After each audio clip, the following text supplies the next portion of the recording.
Coming up next on Hands on Windows, we're going to take a look at some major changes to the Windows Insider program and why you might want to join again. Podcasts you love from people you trust. This is TWiT.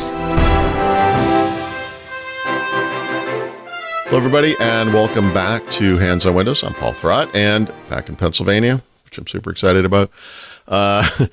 There's been a lot going on with Windows this year. We had that pain points memo that Pavan Davalori wrote and presented to the world, and now we're seeing changes. And so I think a big focus we're going to have on this podcast throughout the year, but especially in the next few months, is going to be on the changes that Microsoft is implementing. And we've seen a few of those things already, obviously, but we're going to look at a few more. So starting with changes to the Windows Insider program, which is what that pain points memo was targeted at, by the way, right? So when he wrote this, he put it out not just to Windows users generally, but to the Insider program. So if you are familiar with this program, you know that it started back in the Windows 10 timeframe. In fact, the day after they announced Windows 10, they released the Windows Insider program as a new way for people, enthusiasts, but anyone really, to test future versions of the operating system and see new features early, etc. You know, back in the day before this, we used to have formal beta tests, private closed betas, and also then public betas for various versions of Windows and other Microsoft software, obviously. Things were very logical back then. We had, beta 1, beta 2, sometimes beta 3, right? Release candidates of various kinds, and then it would RTM. It would be released to manufacturing, and it would be generally available. That was the path that we had. And so Microsoft kind of broke with this in Windows 7, Windows 8. They still had a beta program, but they weren't really paying attention to feedback. So when Windows 10 started, they began this Windows Insider program as a way to get people more involved again, and it was great until it wasn't, right? So the whole history of this is not super important. We used to have rings, but then we went to channels. We've had many, many more channels than we started with. They've really confused what those channels mean, but, there you go. So I'm going to just show some screenshots. I've updated this computer with the latest version of what this stuff is, but the way this has looked since Windows 10, really, but certainly since the beginning of Windows 11, is this. And so you would go into the Settings app, Windows Update, Windows Insider program. You'd have to turn on diagnostics and feedback, so you're going to give up all your privacy to join the Insider program. And then you get started. Sign in with your Microsoft account, and then you had this choice. So actually, as of this recording, these are still available, but these are going away, right? A lot of these are going away. So we had the Canary channel, which no one ever explained adequately, that if you're familiar with software development, Canary should be where things happen first. So if you're looking for the latest features or potential new features, they should appear here first. If they meet this bar of quality, whatever, maybe they move on to the Dev channel. The Dev channel, the Beta channel, at one point were tied to specific versions of Windows. That stopped and then restarted. It's very confusing. Make its way through the system, right? Beta channel, and then to release preview. And that's not how it's worked. So Microsoft announced a couple of months ago that they were going to fix this, along with a bunch of other things in Windows 11. And for people who want to test new features now, we have a different system, or we will soon have a different system, but you can check it out now if you want to. And so the way that you do this is the same as before. So you go into Windows Update and then the Windows Insider program. And I've already done that process. And so as of the time of this recording, the way that this has worked is you choose a channel. I chose Dev, which is going away, and rebooted. And then you install whatever the latest build is, and then you reboot, and then maybe you will or maybe you will not see new features. That's one of the problems, because Microsoft does A/B testing. They don't call it that, but they have controlled feature releases, which means they release new features randomly, even in the Insider program, which was one of the pain points, right? So people complain, people dropped out of the Insider program, and Microsoft has decided to redo this. It's simpler at a high level. It's still a little complex because, as you'll see, we'll get into this in a bit, but there are basically two high-level channels now. So experimental, as it says, are features that may or may not happen, right? This is not tied to a particular Windows version, except it is, and I'll get to that in a moment. And then beta is for features, you're testing features that have passed the bar. They are going to come to Windows probably sometime in the next weeks or months at most. And then the release preview channel works as it did before, although Microsoft is kind of backing off from this a little bit in the sense that they don't expect individuals to get into this. This is mostly for businesses that want to test features right before they come out. So the natural progression now is this logical path, experimental to beta to release preview.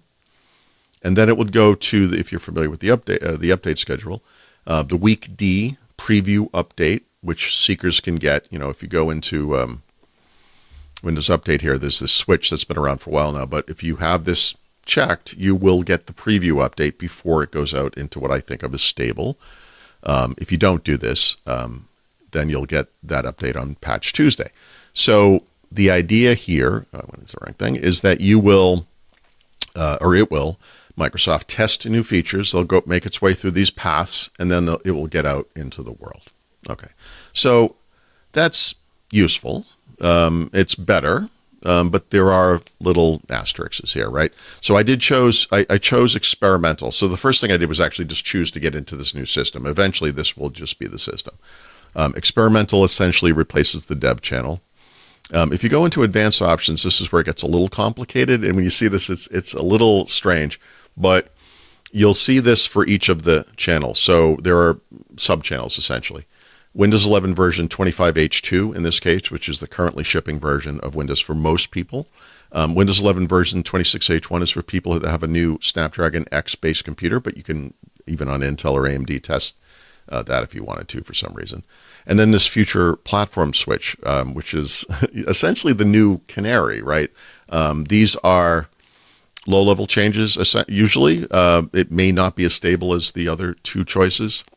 The important thing to remember here is that all supported versions of Windows have the same features now. So if you're in 24H2, which at the time of this recording is still available, 25H2 or 26H1, which is brand new, the feature set should almost completely align. It technically doesn't, but that's roughly true.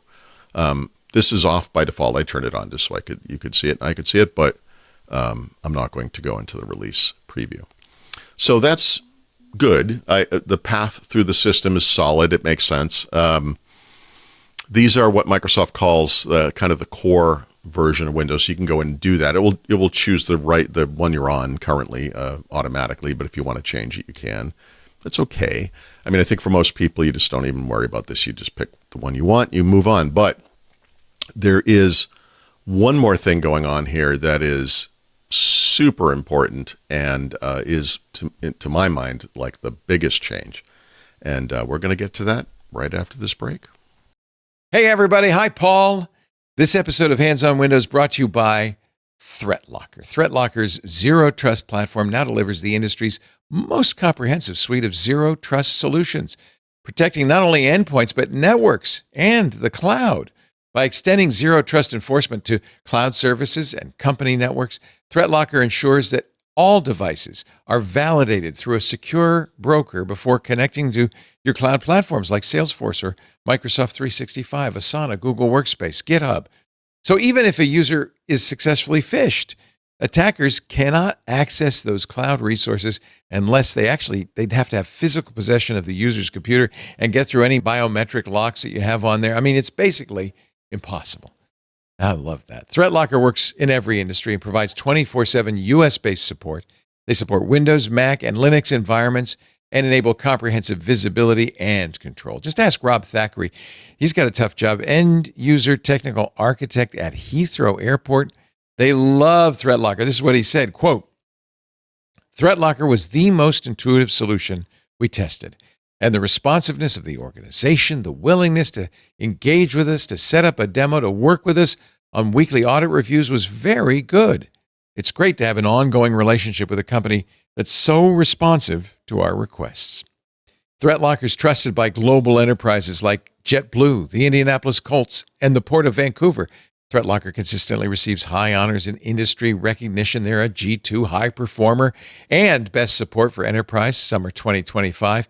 PeerSpot ranked ThreatLocker number one in application control And they got GetApp's Best Functionality and Features Award in 2025. And that's just scratching the surface. There are many, many more awards on their webpage. With ThreatLocker, you can confidently ensure users have access to a consistent, safe network connection. That means offices, remote users, internal servers, and critical services can maintain smooth operations without the need to open inbound ports or deploy traditional VPN solutions. Your end users will get the secure, reliable internal system access they need without complex infrastructure changes. Get unprecedented protection quickly, easily, and cost-effectively with ThreatLocker. Visit threatlocker.com/twit to get a free 30-day trial and learn more about how ThreatLocker can help mitigate unknown threats and ensure compliance. That's threatlocker.com/twit. Thank you, ThreatLocker, for supporting Hands-On Windows. And now back to Paul. Okay, so a couple of things just up front. Again, you have to sign in with a Microsoft account. You have to give up all your privacy. You choose your channel and your testing. But the thing is, unless you make a change in here, it's going to work as it did before. You get new builds, you can install them, you can reboot, you can run the new build, but you're not going to get all the new features right away because they're still right now on CFRs. But the thing they've done to address that complaint, because people that enroll their computer in the Insider program by nature want to test new features, you can go in here and see what those features are and just enable them immediately, right? I would prefer for this to be one switch because I want them all on, right? But I went through this list. If you look at the choices here, they were all on no override, meaning the default behavior, which is CFR. You could just disable it. I don't want this feature regardless, or you can enable it. And this is kind of the key to the Insider program making sense to me. If you follow along with whatever announcements Microsoft makes about different builds and the different things that are coming, you'll see some things in here that map to those things, right? They've talked about touchpad enhancements. They talked about this taskbar feature, which we're going to look at in a future episode, etc. They've talked about all these things basically. And so it's nice that you can go in and make this happen, right? So to me, this is the biggest one. But that's for Windows Insider program specifically. The reason you get into the Insider program is so you can see what's coming down the pike. And this year especially, after a slow start, what we're starting to see is some really good quality updates to Windows 11. A couple of new features, including some major ones, which we've talked about in the past and will continue talking about as they occur. But this is how you can look at those things early, and not 6 months, 9 months early, but maybe a couple of months early. So like I said, I think this to me is logical in that it's a progression from us testing this thing in a pre-release form here. It goes to release preview at the end. It then goes to the preview update and then goes out to